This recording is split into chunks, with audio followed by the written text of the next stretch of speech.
إن الحمد لله نحمده ونستعينه ونستغفره ونعوذ بالله من شرور أنفسنا ومن سيئات أعمالنا من يهده الله فلا مضل له ومن يضلله فلا هادي له وأشهد أن لا إله إلا الله وحده لا شريك له وأشهد أن محمدًا عبده ورسوله يا أيها الذين آمنوا اتقوا الله حق تقاته ولا تموتن إلا وأنتم مسلمون يا أيها الناس اتقوا ربكم الذي خلقكم من نفس واحدة وخلق منها زوجها وبث منهما رجالا كثيرا ونساء واتقوا الله الذي تساءلون به والأرحام إن الله كان عليكم رقيبا يا أيها الذين آمنوا اتقوا الله وقولوا قولا سديدا يصلح لكم أعمالكم ويغفر لكم ذنوبكم ومن يطع الله ورسوله فقد فاز فوزا عظيما أما بعد فإن خير الحديث كتاب الله وخير الهدي هدي محمد صلى الله عليه وسلم وشر الأمور محدثاتها وكل محدثة بدعة وكل بدعة ضلالة وكل ضلالة في النار أعوذ بالله من الشيطان الرجيم بسم الله الرحمن الرحيم قاف والقرآن المجيد بل عجبوا أن جاءهم منذر منهم فقال الكافرون هذا شيء عجيب أإذا متنا وكنا ترابا ذلك رجع بعيد قد علمنا ما تنقص الأرض منهم وعندنا كتاب حفيظ بل كذبوا بالحق لما جاءهم فهم في أمر مريج أفلم ينظروا إلى السماء فوقهم كيف بنيناها وزيناها وما لها من فروج والأرض مددناها وألقينا فيها رواسي وأنبتنا فيها من كل زوج بهيج تبصرة وذكرى لكل عبد منيب ونزلنا من السماء ماء مباركا فأنبتنا به جنات وحب الحصيد والنخل باسقات لها طلع نضيد رزقا للعباد وأحيينا به بلدة ميتا كذلك الخروج كذبت قبلهم قوم نوح وأصحاب الرس وثمود وعاد وفرعون وإخوان لوط وأصحاب الأيكة وقوم تبع كل كذب الرسل فحق وعيد أفعينا بالخلق الأول بل هم في لبس من خلق جديد وقال الله جل وعلا قد أفلح المؤمنون الذين هم في صلاتهم خاشعون رب اشرح لي صدري ويسر لي أمري واحلل عقدة من لساني يفقهوا قولي ربي زدني علما اللهم ربي زدني علما معزز سامعین کرام، ہر طرح کی تعریف، بڑائی، بزرگی، حمد و ثنا اللہ رب العالمین کے لیے ہے۔ درود اور سلام ہو تمام انبیاء کرام پر، خصوصاً ہمارے آخری نبی جناب محمد رسول اللہ صلی اللہ علیہ وسلم پر، اللہم صلی وسلم وبارک علیہ۔ خطبہ مسنونہ میں سورۃ المؤمنون کی 2 آیات کریمہ پڑھی گئی۔ قد افلح المؤمنون الذین هم فی صلاتهم خاشعون۔ اس سورت کی ابتدا اللہ تبارک و تعالیٰ نے مومنوں کی کامیابی اور کامرانی کی ضمانت دیتے ہوئے کی ہے، اور اس کے لیے اللہ تبارک و تعالیٰ نے کچھ اوصاف بیان فرمائے کہ اگر کسی کے اندر وہ وصف موجود ہے تو یہ کامیابی، یہ کامرانی ایسے ہی شخص کے لیے ہے۔ عائشہ صدیقہ رضی اللہ عنہا سے سوال کیا گیا اللہ کے نبی صلی اللہ علیہ وسلم کے اخلاق کے بارے میں، کیف کان خلق رسول اللہ صلی اللہ علیہ وسلم، کہ اللہ کے نبی صلی اللہ علیہ وسلم کا اخلاق کیسا تھا۔ اما عائشہ صدیقہ رضی اللہ عنہا نے ارشاد فرمایا کان خلقہ القرآن، اللہ کے نبی صلی اللہ علیہ وسلم کا اخلاق قرآن مجید کی عملی تصویر تھی۔ اور سنن نسائی میں یہ روایت ہے کہ اللہ کے نبی صلی اللہ علیہ وسلم کی اخلاق کو بیان کرتے ہوئے عائشہ رضی اللہ عنہا نے ان 9 آیتوں کی تلاوت فرمائی، سورۃ المؤمنون کی ان 9 آیتوں کی تلاوت فرمائی، جس میں اللہ تبارک و تعالیٰ نے ان اوصاف کا ذکر کیا ہے جو فلاح پانے والے مومنوں کے لیے ضروری ہے۔ فلاح کسے کہتے ہیں؟ فلاح کامیابی اور کامرانی کا نام ہے، لیکن ایسی کامیابی ہو، ایسی کامرانی ہو جس کے بعد کوئی خسارہ نہیں، یا ایسا سکھ میسر آئے جس کے بعد کوئی دکھ نہیں، ایسی صحت اور تندرستی عطا کی جائے جس کے بعد کوئی بیماری اور کوئی مرض نہیں، اور یہ چیز اس دنیا میں تو ممکن نہیں ہے۔ فلاح کی جو تصویر پیش کی گئی، جو صورت بیان کی گئی، وہ اس دنیا کے بعد دوسری دنیا میں ممکن ہے، جنت کی صورت میں، جہاں اللہ تبارک و تعالیٰ کی طرف سے ہمیں ایسی کامیابی ملے گی انشاءاللہ ان صفات کو اختیار کرنے کے بعد، جس کے بعد کوئی خسارہ نہیں،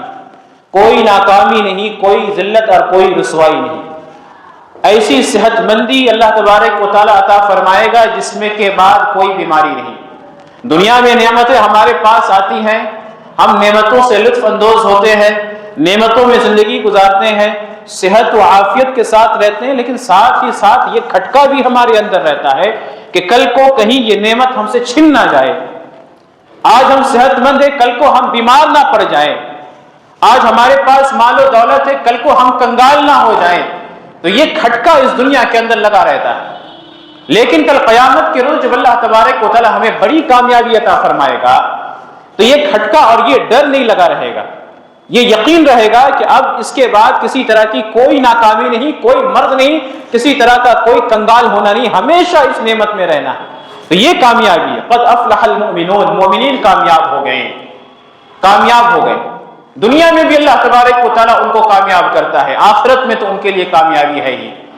دنیا میں بھی اللہ تبارک و تعالیٰ انہیں خوش رکھتا ہے، ان کے لیے شہرت رہتی ہے، ان کا ذکر خیر کیا جاتا ہے، لوگ اپنے مسائل کو لے کر ان مومنین کی طرف رجوع کرتے ہیں، ان کے ساتھ اچھا سلوک کرتے ہیں۔ دنیا میں بھی ان کے لیے کامیابی ہے، اور آخرت میں تو اللہ تبارک و تعالیٰ نے ان کے لیے کامیابی رکھی ہی ہے۔ علامہ قرطبی رحمہ اللہ کہتے ہیں کامیابی کی تعریف کرتے ہوئے الظفر فی المطلوب والنجاۃ من المرہوب، کہ جو مطلوب ہے، جو انسان کو پسند ہے اس تک پہنچنا، اور جس چیز سے انسان ڈرتا ہے، بھاگتا ہے، اس سے دور بھاگنا، یہ کامیابی ہے۔ اور یہ چیز ایک مومن کے لیے جنت کے علاوہ اور کوئی دوسری صورت نہیں ہو سکتی، جنت کے علاوہ کوئی دوسری شے نہیں ہو سکتی۔ جو مطلوب ہو اس تک پہنچنے کی کوشش کرتا ہے، اور جس سے وہ ڈرتا ہے اس سے بھاگنے کی کوشش کرتا ہے، یعنی جہنم سے۔ تو یہ حقیقی کامیابی ہے۔ مومنون اور اگر کامیابی چاہتے ہیں تو اس کے لیے اپنے دل میں ایک اور صفت پیدا کرنی پڑے گی، وہ ہے ایمان کی صفت، کیونکہ ایمان کے بغیر اللہ تبارک و تعالیٰ کے ہاں ہمارا کوئی بھی عمل قابل قبول نہیں ہے۔ اللہ تبارک و تعالیٰ نے ارشاد فرمایا والذین کفروا اعمالهم کسراب بقیع یحسبه الظمآن ماء حتی اذا جاءه لم یجدہ شیئا، کہ جن لوگوں نے اللہ تبارک و تعالیٰ کے ساتھ کفر کیا، مومنین کے علاوہ جتنے بھی لوگ ہیں جن کے دل میں اللہ پر ایمان نہیں ہے، یوم آخرت پر ایمان نہیں ہے، جنہوں نے اللہ تبارک و تعالیٰ کے ساتھ کفر کیا، یہ دنیا کے اندر کتنے ہی رفائی کام کر لے،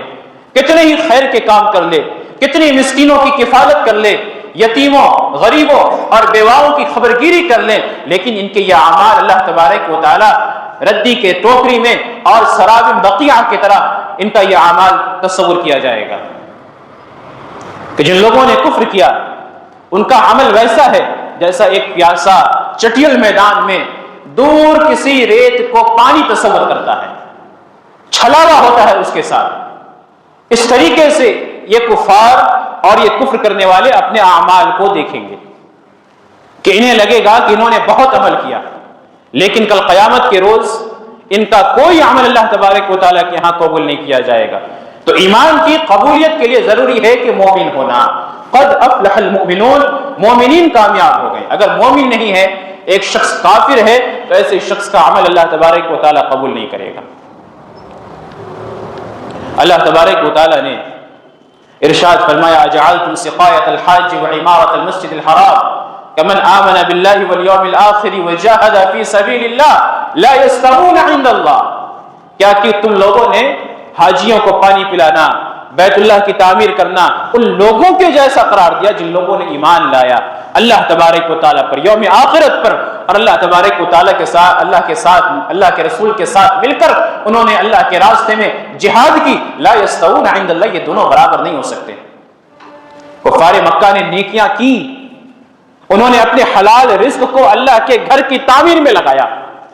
حرام مال کو سائڈ کیا، اللہ کے گھر کی تعمیر اور ترقی میں انہوں نے حصہ لیا۔ وہ حاجیوں کو پانی پلاتے تھے،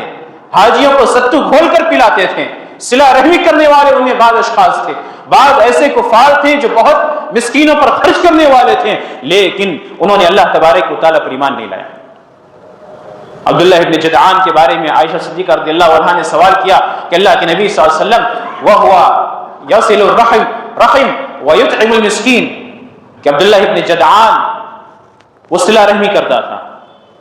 مسکینوں کو کھانا کھلاتا تھا، تو کیا اس کا یہ عمل اللہ تبارک و تعالیٰ کیا قبول کیا جائے گا؟ اللہ کے نبی نے فرمایا نہیں۔ اس نے کبھی نہیں کہا رب اغفر لی خطیئتی یوم الدین، کہ میرے پروردگار قیامت کے روز میرے گناہوں کو معاف کرنا، اس نے کبھی نہیں کہا۔ عبداللہ ابن عباس رضی اللہ عنہما کہتے ہیں کہ یہ آیت کریمہ میرے باپ کے تعلق سے نازل ہوئی، میرے والد کے تعلق سے نازل ہوئی، عباس رضی اللہ عنہ کے تعلق سے۔ جب وہ قیدی بنا کر مسجد نبوی میں باندھے گئے تو انہوں نے مسلمانوں سے کہا کہ تم لوگ ایمان کا دعویٰ کرتے ہو، ہم نے بھی نیکیاں کی، ہم حاجی کو پانی پلاتے ہیں، ہم نے خانہ کعبہ کی تعمیر کی ہے۔ تب اللہ تبارک و تعالیٰ نے یہ آیت کریمہ نازل فرمائی اجعلتم سقایۃ الحاج وعمارۃ المسجد الحرام کمن آمن باللہ والیوم الآخر وجاہد فی سبیل اللہ لا یستوون عند اللہ، یہ دونوں برابر نہیں ہو سکتے۔ ایک وہ ہے جو خیر کے کام کرتا ہے، اور ایک وہ ہے جو ایمان کے ساتھ اپنی زندگی گزارتا ہے، جس کے دل میں اللہ پر اور یوم آخرت پر ایمان ہے، جو اللہ کے لیے اللہ کے راستے میں نکل پڑتا ہے۔ یہ دونوں برابر نہیں ہو سکتے۔ تو معلوم یہ چلا کہ اللہ تبارک و تعالیٰ نے جو اس آیت کریمہ میں بیان فرمایا قد افلح المؤمنون، فلاح پانے کے لیے ایمان ہونا ضروری ہے۔ اللہ تبارک و تعالیٰ نے آگے ارشاد فرمایا الذین هم فی صلاتهم خاشعون، اللہ نے یہ تو نہیں کہا کہ وہ اپنے نمازوں میں مداومت اختیار کرتے ہیں یا نمازوں کی حفاظت کرتے ہیں، یہ بھی ایک صفت ہے نمازوں کی حفاظت کرنا، وہ صفت بعد میں آئے گی انشاءاللہ۔ اللہ تبارک و تعالیٰ نے جو پہلی صفت بیان فرمائی مومنین کی، فلاح پانے والے مومنین کی، اللہ نے بیان فرمایا الذین هم فی صلاتهم خاشعون، جو اپنی نمازوں میں خشوع اور خضوع اختیار کرتے ہیں۔ اللہ نے پہلی صفت یہ نہیں بیان فرمایا کہ وہ اپنی نمازوں کی پابندی کرنے والے ہیں، وہ نمازوں کی محافظت کرنے والے ہیں، نمازوں پر مداومت برتنے والے ہیں۔ اللہ نے فرمایا کہ وہ اپنی نمازوں میں خشوع اور خضوع اختیار کرنے والے ہیں۔ خشوع کسے کہتے ہیں؟ عاجزی، انکساری، اپنے دل کو اللہ کی رضا کے لیے جھکا دینا، اپنے اعضاء و جوارح کو اللہ تبارک و تعالیٰ کی رضا کے لیے جھکا دینا۔ علامہ قرطبی رحم اللہ کہتے ہیں کہ خشوع دل کی ایسی صفت کا نام ہے جس کے ہوتے ہوئے انسان کے اعضاء و جوارح جھک جاتے ہیں۔ امام حسن بصری رحم اللہ کہتے ہیں کہ ان کا خشوع ان کے دل میں ہے، کانا خشوعہم فی قلوبہم، جس کے بنا پر ان کے دل لرز جاتے تھے اور ان کے اعضاء و جوارح نرم پڑ جاتے تھے۔ اسی طریقے سے خشوع کی تعریف کرتے ہوئے کہا گیا کہ اللہ تبارک و تعالیٰ کے سامنے اپنے آپ کو جھکا دینا، اسے کہتے ہیں خشوع۔ اور یہ دونوں طریقے سے ہوتا ہے، ہمارے قلب سے بھی اور ہمارے اعضاء و جوارح سے بھی، یعنی ہمارا دل اللہ تبارک و تعالیٰ کی طرف مائل رہے، اللہ کے خوف سے لرز رہا ہو، اللہ کی یاد میں مشغول رہے، اور ہمارے اعضاء و جوارح دائیں بائیں حرکت نہ کرے، ہماری زبان خاموش رہے، ہمارے ہاتھ ساکت رہے، ہمارے سر یہاں وہاں نہ ہلیں، ہمارے اعضاء و جوارح نرم پڑے رہیں۔ یہ خشوع ہوتا ہے جو نمازوں کے اندر اختیار کی جانی چاہیے۔ الذین هم فی صلاتهم خاشعون، جو اپنی نمازوں میں خشوع اختیار کرنے والے ہیں، خشوع و خضوع کے ساتھ نمازیں ادا کرنے والے ہیں۔ اس کے تعلق سے بعض لوگوں نے کہا ہے کہ کیا خشوع اختیار کرنا نمازوں میں یہ واجبات فرائض میں سے ہے یا فضائل میں سے ہے؟ علامہ شوقانی رحمہ اللہ نے بہت بہترین بحث کی ہے اور کہا ہے کہ نماز میں خشوع اختیار کرنا یہ فرائض میں سے ہے، فرض ہے نماز کے اندر خشوع اختیار کرنا۔ کیوں؟ قرآن مجید کے اندر بے شمار ایسی آیتیں ہیں جس میں اللہ تبارک و تعالیٰ نے اپنی یاد کا حکم دیا ہے، اقم الصلاۃ لذکری، کہ نماز کو میری یاد کے لیے قائم کرو۔ ایک بندہ جب نماز کے لیے آتا ہے، نماز پڑھنے کے لیے آتا ہے اور اس نماز میں وہ غافل رہے تو پھر اللہ تبارک و تعالیٰ کی یاد اور اللہ تبارک و تعالیٰ کا ذکر کہاں آیا؟ اور جہاں وہ نماز میں غافل رہا، نماز کے اندر خشوع کہاں سے آئی؟ نمازوں میں خشوع کہاں سے آئی؟ تو نماز میں خشوع اختیار کرنا یہ واجب ہے کہ ہم اپنے نمازوں میں خشوع اختیار کریں۔ جب ہم نمازوں کے لیے کھڑے ہوں تو ہمارا دل اللہ تبارک و تعالیٰ کی طرف مائل رہے۔ امام ابن قیم رحمہ اللہ کہتے ہیں کہ انسان جب مکمل وضو کے ساتھ اور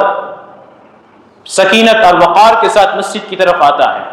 دنیا سے کٹ کر صفوں میں کھڑا ہوتا ہے، اللہ تبارک و تعالیٰ کی یاد کو دل میں بسا کر نماز کی شروعات کرتا ہے، اللہ تبارک و تعالیٰ سے دل لگاتا ہے، تو اس کی حالت ویسی ہوتی ہے جیسا احسان کرنے والوں کی۔ اللہ کے نبی صلی اللہ علیہ وسلم نے احسان کی صفت فرمایا، ان تعبد اللہ کأنک تراہ فإن لم تکن تراہ فإنہ یراک، کہ تم اللہ کی عبادت ایسے کرو جیسے کہ تم اللہ کو دیکھ رہے ہو۔ اگر یہ صفت پیدا نہیں ہو پا رہی ہے تو کم سے کم یہ ضرور گمان کرو کہ اللہ تبارک و تعالیٰ تمہیں ضرور دیکھ رہا ہے۔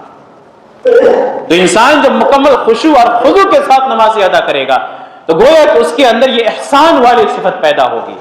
احسان والی صفت۔ لیکن کیا آج ہمارے نمازوں میں خشوع اور خضوع پائی جاتی ہے؟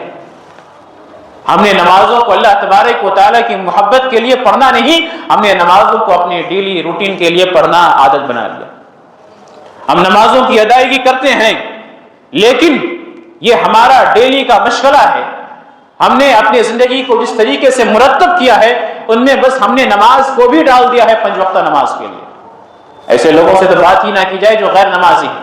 اللہ تبارک و تعالیٰ نے اس آیت کریمہ میں نماز پڑھنے والوں کو مخاطب کیا ہے، الذین هم فی صلاتہم خاشعون، جو اپنی نمازوں میں خشوع اور خضوع اختیار کرتے ہیں۔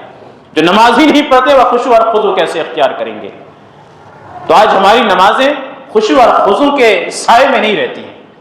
آج ہماری نمازوں کے اندر ہمارے ذہن، ہمارے افکار، ہمارے خیالات گھومتے رہتے ہیں، شیطانی وساوس سے ہم گھرے ہوئے ہیں، ہم اپنی نمازوں کی حفاظت نہیں کر پاتے کہ شیطان آتا ہے ہمارے خشوع کو اچک لے جاتا ہے، ہمیں پتہ نہیں چلتا ہم نے کتنی رکعت پڑھی کتنی رکعت نہیں پڑھی، ہمارا دل نمازوں میں نہیں لگتا، ہم جلد از جلد مسجد سے نکلنا چاہتے ہیں۔ آج ہماری عبادتوں میں خشوع اور خضوع نہیں ہے۔ مومنین کی جو فلاح پانے والے ہیں، پہلی صفت جو بیان فرمائی اللہ تبارک و تعالیٰ نے، الذین هم فی صلاتہم خاشعون، جو اپنی نمازوں میں خشوع و خضوع اختیار کرنے والے ہیں۔ ذرا اپنی نمازوں کا محاسبہ کیجیے،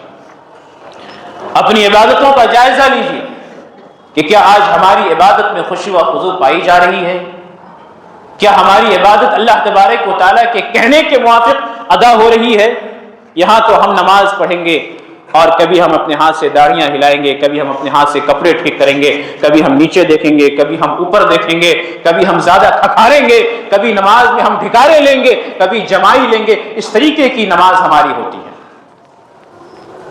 ذرا برابر احساس نہیں ہوتا کہ ہم کس کے سامنے کھڑے ہیں۔ بہت بڑا المیہ ہے کہ اتنی بڑی عبادت، اتنی بڑی عبادت کہ کلمہ شہادت کے بعد جس کا ذکر اللہ کے نبی صلی اللہ علیہ وسلم نے فرمایا وہ ہے اقیموا الصلاۃ، نماز قائم کرو۔ قرآن مجید کے اندر جاودہ جس کا تذکرہ کیا گیا وہ ہے نماز قائم کرو۔ اللہ کے نبی صلی اللہ علیہ وسلم نے اپنی آنکھوں کی ٹھنڈک جسے بتائی وہ ہے نماز۔ اتنی بڑی عبادت، اتنی اہم عبادت، اللہ تبارک و تعالیٰ نے اے نمازیو اپنے اللہ تبارک و تعالیٰ نے تمہیں توفیق دی کہ مسجد میں آنے کی۔ جو غیر نمازی ہیں اللہ نے ان سے توفیق بھی چھین لی ہے۔ تو جب یہ نمازی حضرات مسجد میں آتے ہیں تو اپنے آپ کو مسجد کے آداب، نماز کے آداب، اللہ تبارک و تعالیٰ کے حضور کھڑے رہنے کے آداب سے وابستہ کر کے آئیں، اپنے آپ کو مزین کر کے آئیں۔ یہاں ہم ایک دوسرے سے بات کرتے ہیں تو منہ کے سامنے ڈھکارے نہیں لیتے۔ کیوں؟ عجیب گندی بدبو رہتی ہے اس ڈھکار کے اندر۔ انسان جب کھانا وانا کھاتا ہے ڈھکار کے اندر بدبو رہتی ہے۔ ہم چہرہ دائیں بائیں کر کے یا جو منہ پہ ڈھکار لے ایسے لوگوں کے سے بات کرتے وقت تھوڑی سی احتیاط برتتے ہیں لوگ۔ تو جب ہم اللہ کے سامنے کھڑے ہیں تو اس طرح کی حرکتیں کیوں کرتے ہیں؟ ہمیں سستی چھائی ہوئی ہے، ہم نماز میں آئے ہیں کسی طریقے سے، جماعت آ رہی ہے، اللہ کے نبی صلی اللہ علیہ وسلم نے طریقہ بتایا اذا تصاب احدکم فلیردہ ما استطاع منکم، کہ جب تم میں سے کسی کو جماعت آئے تو اس کو روکنے کی کوشش کرے، روکنے کی کوشش کرے۔ فإن لم يستطع، اگر وہ اس کی طاقت نہیں رکھتا، نہیں روک پا رہا ہے، تو اسے چاہیے کہ وہ اپنا ہاتھ رکھ لے اپنے منہ کے اوپر۔ فإنه اذا قال ہا ضحك منه الشیطان، اس وجہ سے کہ جب وہ ہا کرتا ہے جماعت لیتے وقت، شیطان اس پر ہنستا ہے۔ اور ہم کیا کرتے ہیں نمازوں کے اندر؟ ہا کر کے ایسی مکروہ آواز نکالتے ہیں ہم نمازوں کے اندر، جماعت لیتے ہیں، ڈھکارے لیتے ہیں، اور اس طریقے سے ہم نے خشوع اور خضوع کی دھجیاں اڑائی ہوئی ہے۔ نماز کے لیے آتے ہیں، کبھی ہم کپڑے ٹھیک کر رہے ہوتے ہیں، کبھی ہم داڑیاں ٹھیک کر رہے ہوتے ہیں، کبھی ہم کچھ کر رہے ہوتے ہیں، کبھی کچھ کر رہے ہوتے ہیں۔ اللہ کے نبی صلی اللہ علیہ وسلم نے جو پیشن گوئی فرمائی تھی 1450 سال پہلے، وہ بالکل برحق ثابت ہو رہی ہے۔ اول شیء یرفع من هذه الامه الخشوع حتى لا ترى خاشعا، اس امت سے عبادتوں میں جو سب سے پہلی چیز اٹھائی جائے گی وہ خشوع اٹھائی جائے گی، یہاں تک کہ تم کسی کو خشوع اور خضوع اختیار کرتا ہوا نہیں پاؤ گے۔ عبادہ بن صامت رضی اللہ عنہ کہتے ہیں کہ تم جامع مسجد میں داخل ہوگے، ایک بندہ بھی نہیں ملے گا جو خشوع اور خضوع سے نماز ادا کر رہا ہو۔ تو آج ہماری نمازوں کے اندر خشوع اور خضوع نہیں ہے۔ قیامت کی علامتیں پائی جا رہی ہیں کہ ہم نمازوں میں آتے ہیں، اللہ نے ہمیں توفیق دی نمازوں میں آنے کی، مسجدیں آنے کی، انسان اتنی اہم عبادت کو انجام دیتا ہے۔ اللہ اکبر، ذرا آپ ان حضرات کی زندگی پر نظر دوڑائیے جنہوں نے 5 وقتہ نمازوں کی پابندی بنائی ہوئی ہے، وہ قابل ممدوح ہے، وہ تعریف کے قابل ہیں کہ وہ اپنے زندگی میں کے اوقات میں سے قیمتی وقت نکالتے ہیں مسجدوں کے لیے، ٹھنڈی میں وضو کرتے ہیں فجر کی نماز کے لیے، گرمی کی چلچلاتی دھوپ میں دھوپ کو سہتے ہوئے وہ مسجد آتے ہیں، اپنے دوست یار کی بہترین مجلسوں کو خیر بات کہتے ہیں، اپنی زندگی کی اوقات کو منظم کرتے ہیں تاکہ نمازوں کی اوقات درہم برہم نہ ہونے پائے۔ اس کے بعد وہ چل کر یہ سوار ہو کر مسجد کی طرف آتے ہیں، مسجد میں وقت دیتے ہیں، امام کے پیچھے نماز ادا کرتے ہیں۔ جب اتنا کچھ ہم نے کر لیا تو اس نماز میں ہم نے خشوع کو داخل کیوں نہ کیا؟ جب ایک نمازی اتنا کچھ کر لے رہا ہے تو وہ اپنی نماز میں خشوع کو داخل کیوں نہیں کر رہا ہے؟ مشکل سے ایک وقت کی نماز میں 10 سے 12 منٹ کا وقفہ لگتا ہے۔ اگر انسان چاہ لے کہ نہیں مجھے اپنی نمازوں کے اندر خشوع کو اختیار کرنا ہے تو پھر کیوں نہیں ہو پائے گا؟ اللہ تبارک و تعالیٰ سے توفیق مانگے۔ دل پر اپنا اختیار نہیں، انسان دل میں لڑتا ہے، شیطانی وساوس سے لڑتا ہے۔ بس اوقات انسان چاہتا ہے کہ نماز میں ملتفت نہ، کم سے کم جسمانی طور پر وہ اپنے آپ کو بچا کر رکھے، جسم پر خود کا تو اختیار ہے کہ وہ نماز کے لیے کھڑا ہے تو دائیں بائیں ملتفت نہ ہو، ڈھکارے آ رہی ہوں تو اس کو دبائے، جماعت آ رہی ہو تو اس کو روکے، خواہ مخواہ کی جو ہے وہ کھانسیاں نہ کرے، خواہ مخواہ کی جو ہے حرکت نہ کرے، نہ زیادہ سر کو نیچے کرے نہ زیادہ اوپر کرے۔ تو کم سے کم جسمانی اعتبار پر جسم پر ہمارا تو اختیار ہے کہ ہم اس طرح کی حرکتیں نہ کریں، لیکن دل پر بسا اوقات شیطان کا حملہ ہوتا ہے، ہمارے دل میں وسوسے ڈالتا ہے، طرح طرح کے خیالات لاتا ہے، بھولی ہوئی چیزیں یاد دلاتا ہے، تو وہاں پر اصل لڑائی کرنی ہے شیطان سے، وہاں لڑائی کرنی ہے۔ اللہ کے نبی صلی اللہ علیہ وسلم نے اس کا بھی طریقہ بتا دیا کہ یہ تو وہ شیطان ہے جسے خنزب کہا جاتا ہے، ذاک شیطان یقال له خنزب، کہ جب یہ تمہارے ساتھ ایسا معاملہ کرے تو بائیں طرف 3 مرتبہ تھکا دو اور اعوذ باللہ من الشیطان الرجیم 3 مرتبہ پڑھو اور بائیں طرف 3 مرتبہ تھکا دو، اور اپنے دل کو اللہ کی یاد کی طرف مائل کرو۔ کوشش کرو کہ نمازوں میں اپنے دل کو التفات نہ کیا جائے، یہاں وہاں ملتفت نہ کیا جائے، خشوع کے راستے پر قائم رہا جائے۔ اتنا تو انسان کر سکتا ہے، جب انسان اتنا کر کے آتا ہے تو یہ معمولی کام کیوں نہیں کر سکتا؟ ایک نماز پڑھنے کے لیے انسان کتنا کچھ کرتا ہے، وہ نمازی حضرات بہتر جانتے ہیں کیا کچھ کرنی پڑتی ہے۔ انسان بجنس میں ہے، بجنس کو سیٹ کرنا پڑتا ہے کہ 2 گھنٹے کے بعد ظہر کا وقت ہونے والا ہے، اس وقت میں تک جو ہے اپنے اعمال کو مینج کرنا پڑتا ہے تاکہ وہ وقت جو ہے ہمارا فری مل جائے نماز کی ادائیگی کے لیے۔ جب انسان اتنا کچھ کر رہا ہے تو اپنی نمازوں میں خشوع اور خضوع کے اختیار کیوں نہیں کرتا؟ الذین هم فی صلاتهم خاشعون، جو اپنی نمازوں میں خشوع اختیار کرنے والے ہیں، نمازوں میں خشوع اختیار کرنے والے ہیں۔ علامہ شوکانی رحمہ اللہ کہتے ہیں اللہ تبارک و تعالیٰ نے ارشاد فرمایا لا تقربوا الصلاة وانتم سکارى حتى تعلموا ما تقولون، کہ جب تم نشے کی حالت میں ہو تو نماز کے قریب مت جاؤ یہاں تک کہ تم جان لو کہ تم کیا کہتے ہو،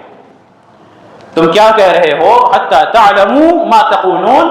جو تم اپنی زبان سے ادا کر رہے ہو۔ ایک شخص جو اپنی نمازوں میں خشوع اختیار نہیں کرتا، ایسے ہی بس حرکت کر رہا ہے اپنے اعضاء و جوارح کا، تو وہ شخص نہیں سمجھتا کہ وہ اپنی نمازوں میں کیا پڑھ رہا ہے، بس ایک عادت سی بن گئی ہے، رکوع میں گئے سبحان ربی العظیم ہم نے پڑھ لیا، سجدے میں گئے ہم نے سبحان ربی الاعلیٰ پڑھ لیا، ہم دونوں سجدے کے درمیان بیٹھے ہیں ہم نے دعا پڑھ لی اللہم اغفر لنا، لیکن ہم سمجھ نہیں رہے ہیں کہ ان دعاؤں میں اللہ تبارک و تعالیٰ نے کیا فرمایا۔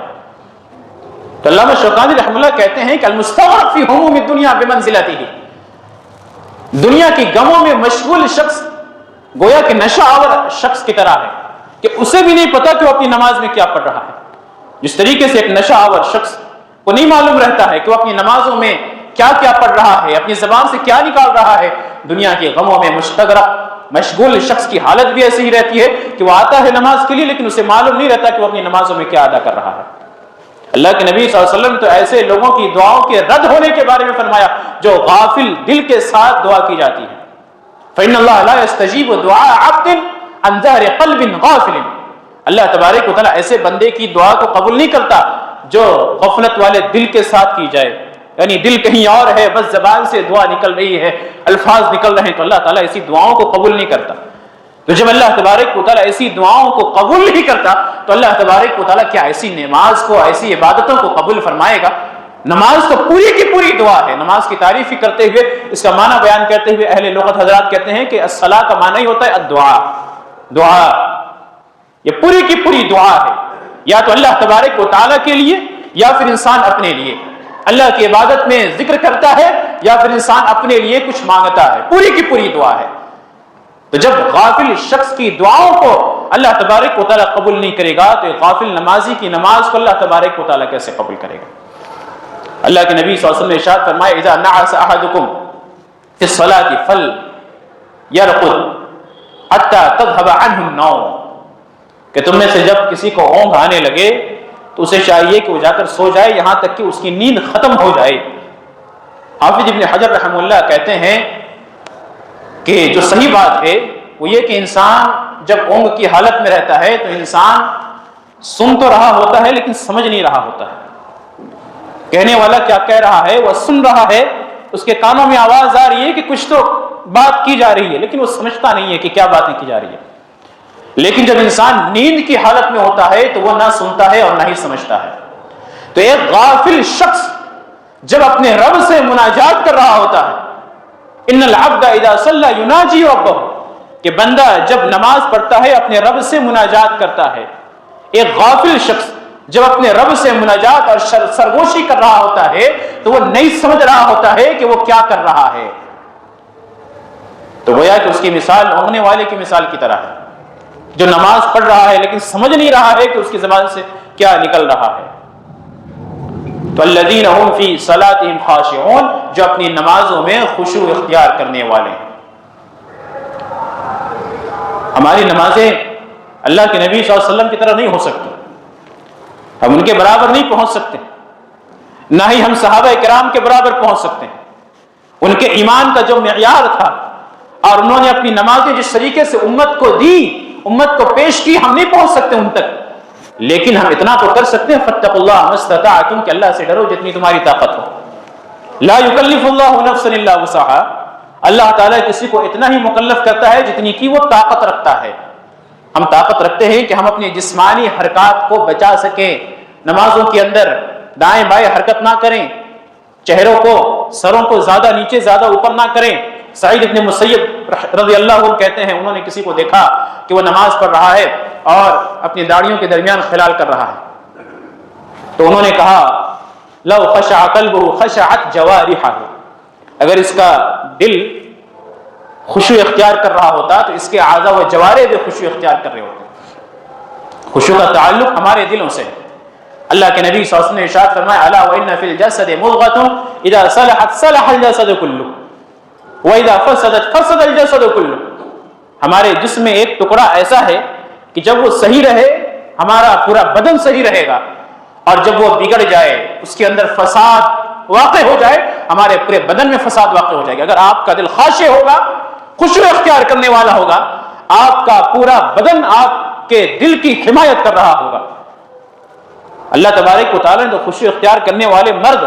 خشوع اختیار کرنے والی عورتوں کے لیے مغفرت، اجر عظیم کا وعدہ فرمایا ہے۔ الخاشعین والخاشعات لہم مغفرۃ واجر عظیم، ان کے لیے مغفرت ہے اور بڑا اجر ہے۔ اور حقیقت میں آپ دیکھیں کہ اگر آپ کا دل خشوع اختیار کرنے والا ہے تو آپ کو نمازوں کے لیے پریشانی نہیں ہوگی، نماز آپ پر بوجھل نہیں بنیں گے، آپ کا دل لگے گا۔ کیوں؟ اللہ تبارک و تعالیٰ نے ارشاد فرمایا وَإِنَّهَا لَكَبِيرَةٌ إِلَّا عَلَى الْخَاشِعِينَ، کہ نماز جیسی جو عبادت ہے نا، یہ بہت بھاری عبادت ہے سوائے ان لوگوں کے جو خشوع اختیار کرنے والے ہیں، اللہ تبارک و تعالیٰ سے ڈرنے والے ہیں۔ تو جو خشوع اختیار کرنے والے ہیں ان کے لیے عبادتیں بوجھل نہیں بنتی ہیں، وہ اپنی عبادتوں کو سنبھالتے ہیں۔ تو ہم اللہ کے نبی صلی اللہ علیہ وسلم کی عبادت کے درجے پر، صحابہ کرام کی عبادت کے درجے پر نہیں پہنچ سکتے، لیکن ہم کوشش کر سکتے ہیں، ہم قریب قریب جانے کی کوشش کر سکتے ہیں۔ اللہ نے ہمیں اختیار دیا، ہمارے اوپر جب شیطان حاوی ہوتا ہے تو اللہ نے اس کے لیے ہتھیار ہمیں دیے، ہم ان ہتھیاروں سے شیطان کو مات دے سکتے ہیں، لیکن ہم ان ہتھیار کا استعمال کرنا ہی نہیں جانتے، اور جانتے ہیں تو ہم کرتے ہی نہیں ہیں۔ اللہ کے نبی صلی اللہ علیہ وسلم تو نماز میں ایسے پڑھتے ہیں کہ آپ کے پاؤں مبارک میں ورم ہو جاتا تھا، اللہ کے نبی صلی اللہ علیہ وسلم کا پاؤں مبارک پھولنے لگتا تھا، نمازوں میں ایسا خشوع رہتا تھا۔ اللہ کے نبی صلی اللہ علیہ وسلم کی بات ہی نرالی ہے، آپ کے تربیت یافتہ صحابہ، غزوہ ذات الرقاع کا موقع ہے، اللہ کے نبی صلی اللہ علیہ وسلم دشمن سے جنگ کے لیے نکلے ہوئے ہیں، اللہ کے نبی نے دو صحابی کو پہرے پر کھڑا کیا، ایک مہاجرین میں سے عمار ابن یاسر اور انصار میں سے عباد ابن بشر رضی اللہ عنہما، ان دونوں کو کھڑا کیا پہرا دینے کے لیے۔ ان دونوں نے آپس میں باری باندھی، عمار ابن یاسر رضی اللہ عنہ کی باری آئی تو وہ لیٹ گئے، وہ سو گئے، عباد ابن بشر نماز میں مشغول ہو گئے پہرا دیتے ہوئے۔ اب دشمنوں کو لگا کہ کوئی کھڑا ہو کر پہرا دے رہا ہے، تو دشمن نے ایک تیر مارا، تیر انہیں پیوست ہوا، وہ نماز کی حالت میں تیر نکالتے ہیں، نماز جاری رکھتے ہیں۔ دشمن نے دو اور تیر مارے، انہوں نے دو اور تیر نکالا، نماز کو جاری رکھا۔ جب انہوں نے نماز ختم کی، انہوں نے عمار ابن یاسر رضی اللہ عنہ کو اٹھایا۔ عمار ابن یاسر، یہ بعض روایتوں میں ہے کہ عمار ابن یاسر کی آنکھ کھلی، انہوں نے کہا کہ تم نے مجھے پہلے کیوں نہیں اٹھایا؟ عباد ابن بشر کہتے ہیں کہ میں نماز میں تھا اور نماز میں سورۃ الکہف کی تلاوت کر رہا تھا، اور مجھے یہ پسند نہیں آیا کہ میں بیچ نماز میں سورۃ الکہف کی تلاوت کو ختم کروں۔ یعنی وہ ایمان کا درجہ تھا، اتنا اعلیٰ درجہ تھا کہ انہیں پسند نہیں آیا کہ وہ سورۃ الکہف کی تلاوت کو ختم کریں، بیچ میں کاٹیں، بیچ میں روک کر جا کر عمار ابن یاسر کو اٹھائیں۔ یہ صحابہ کرام کی نمازیں ہوتی تھی خشوع اور خضوع کے ساتھ۔ آج یہاں ہمیں مچھر کاٹ دے تو ہم پریشان ہو جاتے ہیں، معمولی سی آواز آ جائے بچوں کی تو ہم پریشان ہو جاتے ہیں۔ آج ہمارا ذہن نمازوں میں کم اور دائیں بائیں زیادہ رہتا ہے۔ اس کے کیا اسباب ہو سکتے ہیں کہ ہم اپنی نمازوں میں خشوع کیسے اختیار کریں، اور کون کون سی چیزیں نمازوں میں ہمیں ہمارے خشوع کے منافع انشاءاللہ ان ساری چیزوں کا بیان کیا جائے گا۔ اور اللہ تبارک و تعالی نے جو 9 صفات بیان فرمائی ہے ان سورۃ المؤمنون میں، قد افلح المؤمنون الذین هم فی صلاتهم خاشعون، انشاءاللہ اس کے تعلق سے بھی گفتگو کی جائے گی۔ اللہ تبارک و تعالی سے دعا ہے اللہ تبارک و تعالی ہمیں سمجھنے کی توفیق عطا فرمائے، الہ العالمین ہمیں اپنی نمازوں کی اصلاح کرنے کی توفیق عطا فرمائے، الہ العالمین ہمیں تمام عبادتوں میں خشوع اور خضوع کو داخل کرنے کی توفیق عطا فرما، الہ العالمین جو عبادتیں ٹوٹی پھوٹی جیسی بھی عبادتیں ہم سے انجام ہوتی ہیں ان عبادتوں کو قبولیت کا درجہ عطا فرما، اے الہ العالمین ہماری عبادتوں کو تیرے نبی صلی اللہ علیہ وسلم کی سنت کے مطابق ادا کرنے کی توفیق عطا فرما، آمین۔ وآخر دعوانا ان الحمد للہ رب العالمین وما علینا الا البلاغ المبین۔